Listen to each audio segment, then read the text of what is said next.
shoots down a bid for consideration for a new East Longmeadow High School, at least for now. Just ahead, how that affects the school budget and what issues now need to be addressed.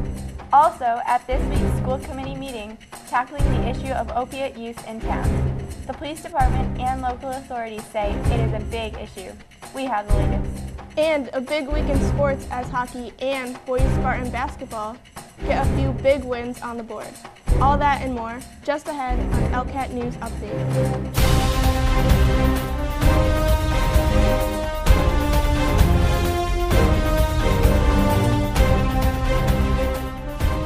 Good evening, I'm Nina Fazio. And I'm Alec Carrington. We begin tonight with the reaction from the East Longmeadow School Committee to news from the state that it will not consider EL for a new high school, at least this year.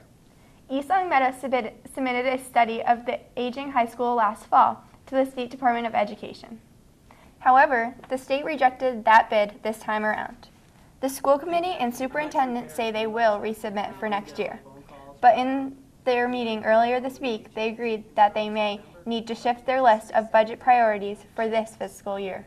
Might be worth it, even just in a small group, to get together with capital appropriations just to Right. let them know our statement of interest didn't get accepted.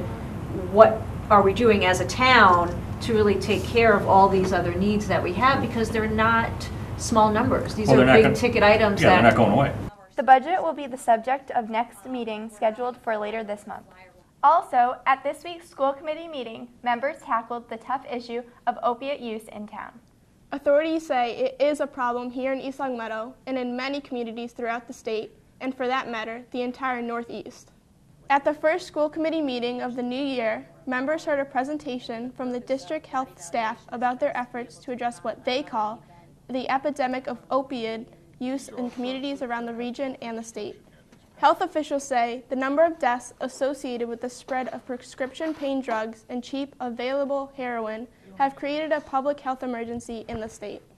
Back in March, Deval Patrick declared a state of emergency, public health emergency, with a number of opiate-related deaths in Massachusetts. Diane Gomes, Birchland Park Middle School counselor, was clear about the direct impact to youth and families in East Longmeadow. Just recently, we checked the Boston Globe, and there was 185 deaths in Massachusetts alone from opioid overdoses, and it's a growing issue that everybody really needs to be talking about. The group serves on the Opioid Education and Awareness Committee, made up of representatives from the police, schools, and area public health agencies. The committee will host a parent information night at Birchland Park Middle School on February 25th.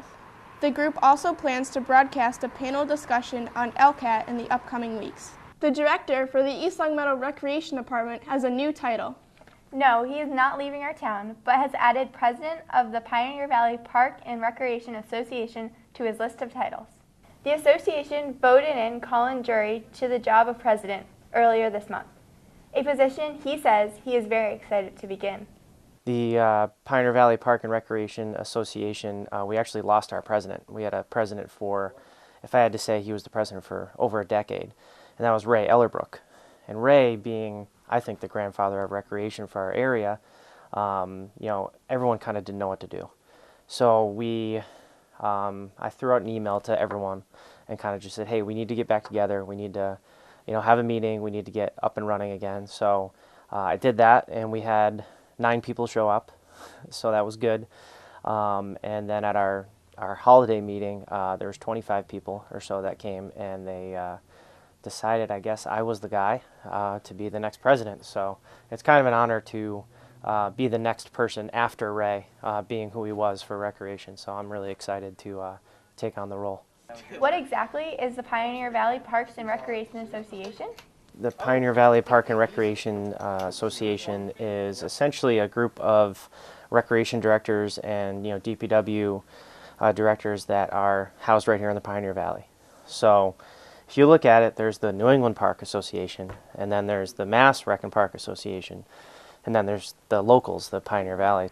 Jury says it's a great chance to connect all the many park and rec departments from across the region, and for Jury, as president, to make sure each department is up to speed on the latest educational resources available. The main thing is to offer professional opportunities to those in Pioneer Valley. And our region being kind of really spread out, because it's not like Boston where everyone is kind of all together. Western Mass and the Pioneer Valley, we're all very, very spread out. And so what we need to do is make sure, my job is to make sure that we give people opportunities to have professional development, to make sure that we're connected with our state and regional organizations. So if they're offering events that we are sponsoring or we're putting on an actual educational session, and then more importantly, it's a professional network of people that are doing the same job you are in the same region, so we all can call each other and say, hey, are you canceling today? Kind of like our superintendents would do for our school systems, or who's canceling, I'm canceling, or who's doing a delay, or so there's that. And then there's also, hey, I'm looking to create a little kickers program, which I did a few years ago, and a couple of directors have contacted me and said, well, how do you do it? It's kind of just that networking vibe to make sure that all of us are up to the times. Drury was voted in for a 1-year term. He hopes that will turn into more of a long-term commitment. In Spartan sports news, boys hockey and basketball are on a roll. Both teams have put up a few key wins this week. Let's start with hockey. Gavin Butler has this update from the boys versus West Springfield last Saturday and their matchup against Ludlow on Friday. Yesterday, the Spartans played the Ludlow Lions and had a terrific game with a 6-2 victory over Ludlow, having terrific puck movement and everything, good communication, and good shots on goal by Ben Waskey and Joe Saracino. Today, against the West Springfield Terriers, Spartans play the exact same way they played yesterday. Good puck movement, good communication, and good shots by Zach Martin, Ben Waskey, and Jimmy Bates. All had tremendous games today, and we hope to see the same thing for the next game. Back to EL Studio. Let's go to boys basketball, where they are on a hot streak. Their latest test came against 6th-ranked Central. Jake Ryan and Patrick Varhu called the game and have this wrap-up. Once again, back here at East Long Meadow High School, the Spartans winning in a close one. What are your thoughts on the game tonight? Well, I think the third quarter is what pulled the team together. All those threes out of A.J. Allen really put them ahead, and that's why they won this game. Allen had some very good shooting tonight. As he was the offensive player of the game. He really brought it to life in the second half, as he was not shooting well in the first half, but he brought it all together. Look forward to seeing that in games in the future. Pat, what do you think about the future? I think that they're looking good. I think if they just get the ball to A.J. Allen and Jarek C. Schoen, they should be really good for the future.